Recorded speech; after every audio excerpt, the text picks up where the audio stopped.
Hello friend, आप सभी को फर्स्ट स्टडी एनालिसिस में स्वागत है। सबसे पहले आप सभी को सुप्रभात। हम लोग जिस श्रृंखला को देख रहे थे वो है बिहार घटना चक्र, जिसमें हम लोगों ने इसे पिछले 2 वीडियो के माध्यम से प्राचीन इतिहास को समाप्त किए हैं और इससे आगे की जो हमारा टॉपिक है मध्यकालीन इतिहास, जिसको हम लोगों ने क्रमबद्ध तरीके से देखेंगे। हालांकि मध्यकालीन इतिहास की जैसे बिहार में ज़्यादा इसका व्यापक रूप नहीं रहा, लेकिन जो भी इनसे जुड़ी हुई बिंदु बिहार में से जुड़ी हुई जो घटना है उसको हम लोग जो है क्रमबद्ध तरीके से इस बिंदु को देखेंगे। तो हम लोग शुरू करते हैं। तो बिहार में जो है इस्लामिक सत्ता का अगर प्रवेश देखा जाए तो बख्तियार खिलजी ने 1193 ईस्वी से 1206 ईस्वी तक जो है बिहार में जो है इसका जो है शासनकाल था। इन्होंने मध्य बिहार व बंगाल पर आक्रमण कर जो है विजित किया, यानी कि जीत लिया गया बिहार और बंगाल को। कहा जाता है कि बख्तियार खिलजी जो है कुतुबुद्दीन ऐबक का जो है एक सैन्य कमांडर था। 1206 ईस्वी में उसकी जो है मृत्यु हो गई। बख्तियार खिलजी की मृत्यु जो है 1206 ईस्वी में हो गई।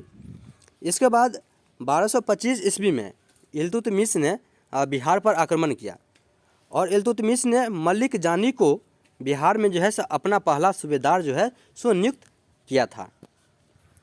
इसके बाद बिहार पर अगर देखा जाए तो तुर्कों का अगर वर्चस्व तो वो जो है 1324 ईस्वी में देखा गया है।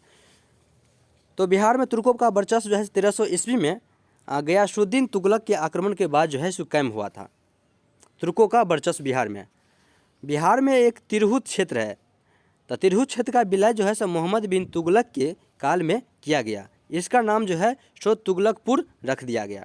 तो तिरहुत क्षेत्र का जो है विलय जो है मोहम्मद बिन तुगलक के काल में किया गया था और इन्हीं का तिरहुत का ही नाम जो है तुगलकपुर जो है मोहम्मद बिन तुगलक जो है अपने ही नाम पर तिरहुत क्षेत्र को जो है तुगलकपुर रख दिया गया। फिर इसे आगे देखेंगे तो 1398 से 99 ईस्वी में तैमूर के आक्रमण ने दिल्ली सल्तनत को काफ़ी जो है व्यापक क्षति पहुंचाई। इसके परिणाम स्वरूप बिहार में वर्चस्व के लिए जौनपुर और बंगाल के शासकों में प्रतिस्पर्धा शुरू हो गई। तो तैमूर का आक्रमण जो है 1398 से 99 ईस्वी में हुआ था। जो तैमूर के आक्रमण के देखा जाता है तो दिल्ली सल्तनत को जो है व्यापक क्षति जो है हुआ था तैमूर के आक्रमण के बाद। इसके परिणाम स्वरूप जो है बिहार में वर्चस्व के लिए जो है जौनपुर और बंगाल के शासकों में जो है प्रतिस्पर्धा शुरू हो गई थी। इससे आगे हमारा बिंदु है कि 1495 से 96 ईस्वी के आसपास सिकंदर लोदी ने दरिया खान नूहानी को जो बिहार का राज्यपाल नियुक्त कर दिया, सिकंदर लोदी ने। फिर इससे अगला बिंदु है कि 1526 ईस्वी में बाबर ने पानीपत युद्ध में इब्राहिम लोदी को परास्त किया। इसके बाद दरिया खां के पुत्र जो बहार खान थे उनको जो है बिहार में स्वतंत्र रियासत की जो है घोषणा कर दी।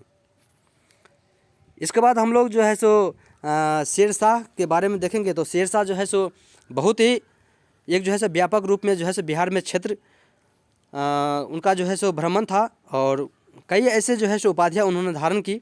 तो उन्हीं को हम लोग देखेंगे। तो शेर शाह का जन्म जो है 1472 ईस्वी में हुआ था। हालांकि कुछ विद्वानों के अनुसार कहा जाता है कि शेर शाह का जन्म जो है 1486 ईस्वी में हुआ था। हालांकि शेर शाह का बचपन का नाम जो है फरीद था और पिता उसका जो है हसन खान था। तो पिता उसका हसन खान जो है सासाराम के जो है जागीरदार थे। इसके बाद हम लोग देखिए तो शेर शाह जो है अपना शिक्षा जो है ना जौनपुर में जो है प्राप्त किया था। इससे आगे हमारा बिंदु है कि बहार खान लोहानी ने फरीद को, यानी कि शेर शाह को जो है बचपन का नाम फरीद था, तो बहार खान लोहानी ने फरीद को जो है शेर खान की उपाधि जो है दी। इसके बाद मोहम्मद शाह को जो है बहार खान लोहानी के नाम से भी जाना जाता है। तो मोहम्मद शाह जिसे बहार खान लोहानी कहते हैं, उनकी मृत्यु के पश्चात उसकी विधवा पत्नी दूदू बेगम से शेर खान ने विवाह कर लिया। तो मोहम्मद शाह जो था मतलब बहार खान लोहानी, उसकी मृत्यु हो जाने के बाद उसकी जो विधवा पत्नी थी दूदू बेगम से शेर खान ने विवाह कर लिया।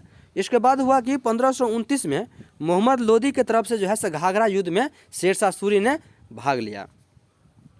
इसी के बाद 1529 में ही जो है बंगाल में नुसरत शाह को पराजित कर जो है सो हजरत ए आला की उपाधि धारण की। हालांकि हजरत ए आला से बहुत ही ये महत्वपूर्ण क्वेश्चन बनता है बिहार एसआई और बीपीएससी एग्ज़ामों के लिए, जो कई आप देखिएगा प्रैक्टिस सेट उठा के, तो ऐसा जो है सो हर मतलब कह सकते हैं कि बैक टू बैक ईयर में जो है सो इस ये क्वेश्चन पूछा ही जाता है कि शेरशाह सूरी ने हजरत ए आला की उपाधि किन के परास्त करने के बाद जो है सो धारण किया था। तो ये है नुसरत शाह, कितने ईस्वी में, तो 1529 ईस्वी में। इसके बाद जो है सो हमारा बिंदु है कि 1530 ईस्वी में फिर जो है सो लॉर्ड मलिका, जो चुनार के फौजदार ताज खान की विधवा से विवाह किया था। तो लॉर्ड मलिका जो है सो चुनार के फौजदार ताज खान थे, उन्हीं के जो है सो विधवा एक पत्नी थी 1530 ईस्वी में। इसके बाद हमारा अगला बिंदु है, इसके बाद 1534 ईस्वी में जो है सूरजगढ़ के युद्ध हुआ था, जिसमें बंगाल के जो है सो मोहम्मद शाह को जो है सो पराजित किया शेरशाह सूरी ने। फिर जो है सो 5 साल बाद जो है सो 1539 ईस्वी में चौसा का युद्ध हुआ था, और चौसा के युद्ध में जो है सो हुमायूं को पराजित कर जो है सो शेरशाह की उपाधि धारण की।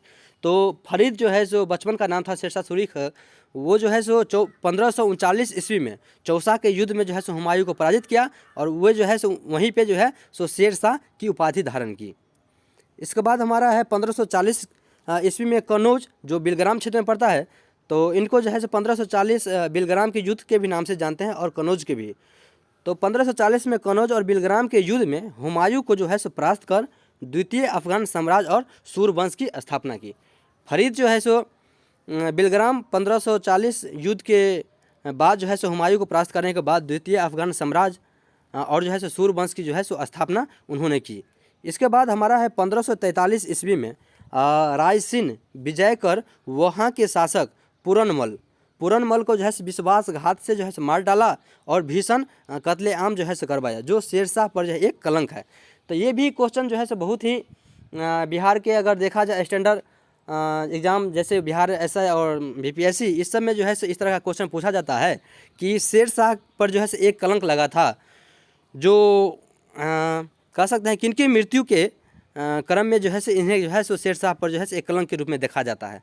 तो वही है 1543 में रायसीन विजय हुआ कर जो है सो वहाँ के शासक जो है पूरनमल था। तो पूरनमल को जो है सो विश्वासघात से जो है सो मार डाला और भीषण जो है सो कत्लेआम जो है सो करवाया। उन्हें जो है सो शेरशाह पर जो है एक कलंक है। इसके बाद हम लोग देखेंगे 1544 ईस्वी में जो है सो मरवाड़ विजय की। इसी क्रम में देखेंगे 1545 ईस्वी में जो कालेंजर अभियान जो है सो 1545 में हुआ था। इसी में जो है सो शेरशाह सूरी जो है सो घायल हो जाने के कारण जो है उसकी मृत्यु हो गई। तो कालेंजर अभियान को आप लोग याद रखिएगा कि 1545 ईस्वी में कालेंजर अभियान हुआ था, और उसमें जो है शेरशाह सूरी ने घायल हो गए थे और उसी कारण उसकी जो है सो मृत्यु हो गई। इसके बाद हमारा अगला बिंदु है कि शेरशाह ने अपने साम्राज्य को जो है सो सरकारों में जो है सो विभाजित किया। शेरशाह का जो सम्राट था उसको जो है सरकारों में विभाजित किया, लेकिन आरंभ में जो है सो 47 ही सरकार थी, उसकी सरकारें थी, लेकिन बंगाल विजय के बाद उसे जो है 16 सरकारों में विभाजित किया। यानी बंगाल जो विजय किए इसके बाद जो है सो बंगाल को जो है 16 सरकारों में विभाजित किया। हालांकि आरंभ में जो है 47 सरकारें थी, लेकिन इसी प्रकार अगर देखा जाए तो कुल सरकारों की संख्या जो है सो 63 जो है सो शेरशाह के जो सम्राट थे उनमें जो है 63 सरकारें थी। अगर सरकार का अगर प्रशासन देखा जाए तो सिकदारन तथा जो है सो मुसीफान द्वारा चलाया जाता था। सरकार मतलब शेरशाह सूरी के जो 63 सरकारें थी उसे जो है सो एक प्रशासनिक तौर पे जो है सो सिकदारन तथा मुसीफान द्वारा जो है सो चलाया जाता था। फिर शेरशाह सूरी के जो अपने भू राजस्व व्यवस्था था उन्हें जो है रैयतवारी व्यवस्था जो है लागू की। तो ये भी अगर देखा जाए तो एग्जाम दृष्टि से महत्वपूर्ण है कि कह सकते हैं किस शासनकाल के दौरान जो है सो रैयतवारी व्यवस्था जो है सो लागू की थी भू राजस्व व्यवस्था के लिए, तो वो है शेरशाह सूरी के शासनकाल में। इसके बाद शेरशाह सूरी ने जो है चांदी का जो है रुपया चलाया था। लेकिन जितने हम लोग बिंदु को देखे हैं, इस सभी बिंदु को अगर देखा जाए तो एक इतिहासकार है या कह सकते हैं एक जो है सो लेखक है जिनका नाम है अब्बास खान सरवानी ने जो है सो अपनी जो है उसकी जो है सो जीवनी लिखी है। उसी जीवनी में जो है ये सारे बात जो है, चाहे वो चौसा की युद्ध हो या फिर बिलग्राम की युद्ध हो, चाहे जो भी अंततः 1529 हो या 1530 की मामला हो, सभी को जो है सो अब्बास खान सरवानी ने जो है सो उनकी जीवनी में लिखी हुई है। इसके बाद हम लोग देखेंगे अगला बिंदु है हमारा कि शेरशाह ने सासाराम बिहार में जो है सो अपना जो है सो मकबरा बनाया। तो ये भी एग्जाम के दृष्टि से महत्वपूर्ण है कि सासाराम का मकबरा कहाँ है, तो ये बिहार में है। यह मकबरा एक जो है मकबरा जो है सो एक कृत्रिम झील के मध्य जो है सो अष्टकोणीय आकार में लाल बलुआ पत्थरों से बना हुआ है।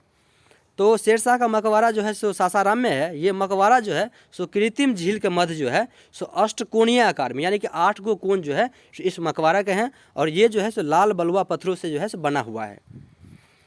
उसके बाद हमारा बिंदु है कि उसके बाद उसका पुत्र जो है, यानी कि शेरशाह सूरी का जो पुत्र जो है सो जलाल खान, जिसे जो है सो इस्लाम शाह के नाम से भी जाना जाता है, वो जो है सो शासक बना। फिर 1574 से 75 ईस्वी में बिहार जो है सो पुनः मुग़ल साम्राज्य में शामिल हो गया। हालांकि मध्यकालीन इतिहास में अगर देखा जाए तो मुग़ल साम्राज्य जो है सो एक जो है सो विस्तृत साम्राज्य थी, और जो है सो बहुत ही। चलिए आगे हम लोग देखते हैं कि औरंगजेब ने अजीमुशान को बिहार का जो है सो सूबेदार बनाया। उसने पटना का नाम जो है सो अजीमाबाद जो है सो कर दिया। तो औरंगजेब जो है सो उस समय शासन था, और औरंगजेब का शासन जो है सो मुग़ल साम्राज्य में था। उन्होंने ही जब 1574-75 ईस्वी में बिहार को जो है मुग़ल साम्राज्य में शामिल कर लिया, तो औरंगजेब ने अजीमुशान को बिहार का सूबेदार बनाया, और जो है सो अजीमुशान ने पटना का नाम बदल कर जो है सो अजीमाबाद कर दिया था। इसके बाद हम देखेंगे कि एक ही जो है जो फर्रुख सियर से भी जो है सो मध्यकालीन इतिहास में प्रश्न जो है सो बनता है कि फर्रुख सियर का राज्याभिषेक कहाँ हुआ था। तो फर्रुख सियर का राज्याभिषेक जो है सो पटना में हुआ था। इसके बाद हम लोग का बिंदु है कि 1701 ईस्वी में औरंगजेब ने मुर्शीद कुली खान को बंगाल, बिहार और उड़ीसा के सूबेदार नियुक्त किया था। उसने 1704 ईस्वी में बंगाल की राजधानी ढाका से जो है सो मुर्शिदाबाद जो है सो हस्तांतरित कर लिया था। तो देखिए कहा जाता है कि 1701 ईस्वी में औरंगजेब ने मुर्शीद कुली खान को जो है सो बंगाल, उड़ीसा और बिहार की सूबेदार जो है नियुक्त किया था। लेकिन उन्होंने जो है सो जो बंगाल की राजधानी ढाका था, उन्हें जो है सो मुर्शीद कुली खान ने अपने ही मुर्शीद के नाम पे जो है सो 1704 ईस्वी में बंगाल की राजधानी जो है सो ढाका से हस्तांतरित करके जो है सो मुर्शिदाबाद जो है सो कर दिया। इसके बाद हम लोग बिंदु है कि गिरिया के युद्ध के बाद जो है अलवर्दी खान जो है 1740 से 56 ईस्वी तक जो है सो नवाब बना। वह एक अंतिम शक्तिशाली नवाब था गिरिया के युद्ध के बाद अलवर्दी खान। इसके बाद जो है सो हमारा बिंदु है कि 1756 ईस्वी में 1756 में सिराजुद्दौला जो अलवर्दी खान की नाती था, जो बंगाल का जो है सो नवाब बना सिराजुद्दौला 1756 ईस्वी में। ये जो है सो अलवर्दी खान का नाती था। फिर जो है 23 जून 1757 को प्लासी के युद्ध में वह अंग्रेज़ों से हार गया। तो इस पॉइंट को आप याद रखिएगा कि 23 जून 1757 को प्लासी के युद्ध में वो जो है सो सिराजुद्दौला जो है सो अंग्रेज़ों से हार गया। इसके बाद जो है सो 28 जून 1757 को जो है सो मीर जाफ़र बंगाल का जो है सो नवाब बना।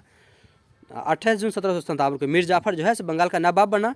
और बस इतने ही ज़्यादा कुछ जो है सो मध्यकालीन इतिहास से पॉइंट नहीं बनता है बिहार से जरूरी ही। लेकिन यहाँ पर हम आप लोगों को एक चीज़ बता देते हैं कि 23 जून 1757 की जो प्लासी का युद्ध हुआ था, जिसमें जो है सो अंग्रेज़ों से जो है सिराजुद्दौला हार गया था। लेकिन उसी के जो है सो 7 साल बाद जो है सो 1764 में बक्सर का युद्ध हुआ था, और वहाँ से जो है सो बक्सर का युद्ध जो है सो अंग्रेज़ों द्वारा जीत लेने के बाद जो है सो बिहार में एक अंग्रेज़ की जो है सो विस्तार रूप जो है सो देखने को मिलता है। बस इसी के साथ हमारा मध्यकालीन इतिहास की जो भी कुछ बिंदु बिहार के दृष्टि से बनता था या बिहार की एग्ज़ाम के दृष्टि से बनता था, उनको हम लोगों ने आज देखे हैं। और इसी के साथ आप सभी को धन्यवाद। अगर ये वीडियो आप सभी को पसंद आए तो लाइक और सब्सक्राइब करना न भूलें। धन्यवाद।